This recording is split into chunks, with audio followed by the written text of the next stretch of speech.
আপনি তো বলেছেন কলকাতা পুরসভায় বিজেপি একা লড়বে, কিন্তু দেখা যাচ্ছে সুদীপ বন্দ্যোপাধ্যায় দাবি করছে মুখ্যমন্ত্রীর সাথে কথা হয়েছে যে একসাথে লড়বে এনসিপিআই। অন্যদিকে তাপস রায় বলেছে যে সুদীপকে নিয়ে আপত্তি আছে, এনসিপিআইকে নিয়ে নয়। কিভাবে দেখছেন গোটা বিষয়টা?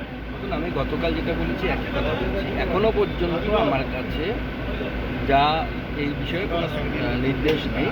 আমরা সবাই মিলে আলোচনা করে ঠিক করব যে আগামী দিনে কী হবে। এখনও পর্যন্ত বিজেপির সাথে অন্য কেউ জোট করে লড়বে এরকম কোনো নির্দেশ পার্টির তরফ থেকে আসেনি। ভবিষ্যতে যদি আসে তখন আমরা ভাববো, আমরা সেরকম চিন্তা ভাবনা করবো। আপাতত আমরা 209টি ওয়ার্ডেরই প্রস্তুতি নিচ্ছি। একাই প্রস্তুতি নিচ্ছেন? 209টি ওয়ার্ডের প্রস্তুতি বিজেপি নিচ্ছে, মানে একাই নিচ্ছে। কিন্তু যদি ভবিষ্যতে পার্টি সিদ্ধান্ত নেয় যে কারোর সাথে আমরা সবাই মিলে বসে, পার্টি মানে আপনারা জানেন বিজেপির সিস্টেম আছে, সেখানে বসে আমরা যদি সিদ্ধান্ত নিই অন্য কিছু হবে, সেক্ষেত্রে অন্য কিছু হবে। কিন্তু এখন আমরা 209টি সিটই আমাদের পাখির ছিল। তাহলে মালদাতে একদিনে 10 শিশু মৃত্যু হয়েছে, এই নিয়ে সেটা তদন্ত করবে স্বাস্থ্য বিভাগ, কেন মৃত্যু হলো, কার গাফিলতির জন্য হলো।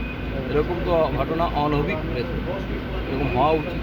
আমরা পরিবারগুলোর পাশে আছি।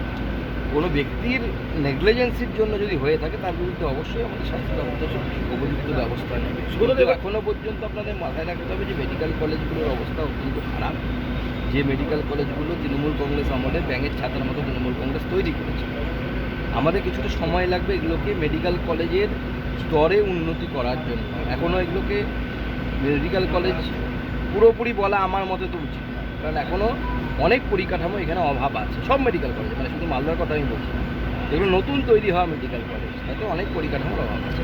সুকান্তদা, বিভিন্ন কলেজে দেখা যাচ্ছে, মালদাতেও দেখা যাচ্ছে শামসি কলেজে, যেখানে দেখা যাচ্ছে এবিভিপির পোস্টার ছেড়ে দেওয়া, কোথাও দেখা যাচ্ছে এবিভিপির সাথে হচ্ছে তৃণমূল ছাত্র পরিষদের গোলমাল হচ্ছে, এসএফআইয়ের গোলমাল হচ্ছে। কীভাবে দেখছেন আপনি তো একজন অধ্যাপক হিসাবে, কীভাবে দেখছেন? আমি তো আগেই বলেছি, সেই একই কথা বলছি যে বিশ্ববিদ্যালয় হোক বা কলেজ হোক, কোথাও মারামারি হওয়া উচিত। গণতন্ত্রে হিংসার কোনো স্থান নেই।